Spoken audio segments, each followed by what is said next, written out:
Great Sunday evening. Hope you had a wonderful day.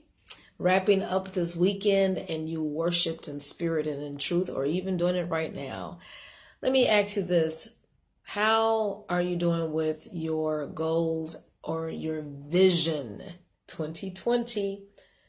Has the Lord planted some dreams, some ambitions, some aspirations in you, and you're just like, I don't know where to start? I was somewhere this evening at a book signing, and there were a lot of celebrities or dignitaries, and you had the media out. It was really inspiring. And the young man who started his organization and wrote this book said a couple of things that all of us can really take a hold of.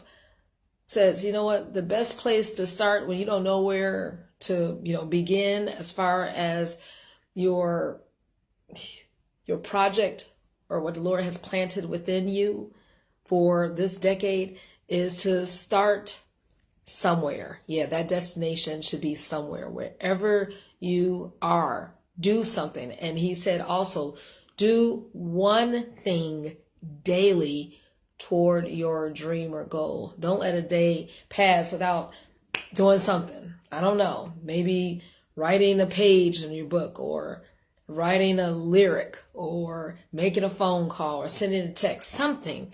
And that's so true. And we are in Psalms 47, and this goes right in line with what are some of the things that the Lord has put in our heart. And do we have fear to launch out into the deep? Well, listen, God has given us victory. Another word for that synonym is a triumph. And it says, oh, clap your hands, all ye people. Shout unto God with the voice of triumph.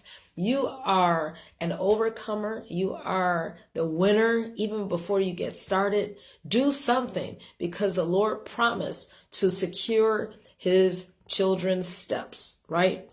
No matter what age, if you are a senior citizen, retired, and the Lord has planted a dream within you, you're still breathing, so he still has a work for you to do. Amen. For he is a great king over all the earth. He has all the resources. He has the network. He has the connections. He knows how to put everything in line. Yes, he does. And he, in verse 3, shall subdue the people under us. We'll have some projects and some people that we're in charge of, right? When we acknowledge the Lord, he wants us to do great big things for his glory. And in verse 4, he's going to choose a great inheritance for his people. Too many of us, including, we make small plans and we live beneath our privilege. Oh, but if we spend some time before the Lord, he will unveil, he will reveal. I told you this morning how I had so much to do as far as to get accomplished, even before getting to church. Do you know that he orchestrated absolutely everything? Everything fell smoothly. It was like 4 errands, and it just boop, boop, boop, boop, boop, all in line. The Lord is king over all the earth. He's in charge of everything. Yes, he does. He knows everything. And because today is January 12th, we go to Proverbs 12, and it's talking about accomplishing, doing the work. Now that the Lord has inputted in our heart, in our soul, some great things to do, some initiatives, what are we to do? Like I said, daily do something, but know that we are to tilleth the land, right? In verse 11 of chapter 12 of Proverbs, she that tilleth, that means take care, that cultivate the land, shall be satisfied. So we have to work the work. In verse 14, she or he, a man or a woman, shall be satisfied with the good by the fruit of their mouth. You got to watch the words you speak. Speak success, and know that the recompense of a man's or a woman's hands shall be rendered unto them as they put forth effort. In verse 24, the hand of the diligent shall bear rule, right? The Lord wants us to be in charge, whether it's our business, what have you. The Lord has great vision for each one of us.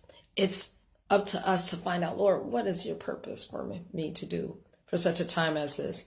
And in verse 27 of chapter 12 of Proverbs, the slothful man or woman Roasteth not that which he took in hunting. They don't even follow up with what the Lord has planted within them. He put some things in our lap and we just don't even, tie loose ends. Ooh, are we great starters, but we don't finish things? Woo! Lord, give me your grace to be a finisher. Yeah, that's our prayer today, because he wants us to do wonderful things for his glory, and he'll reveal his plan to each one of us. I hope you have a wonderful evening preparing for another week of industry and excellence, and know that God will map it out for all of us as we listen to him. Have a good evening.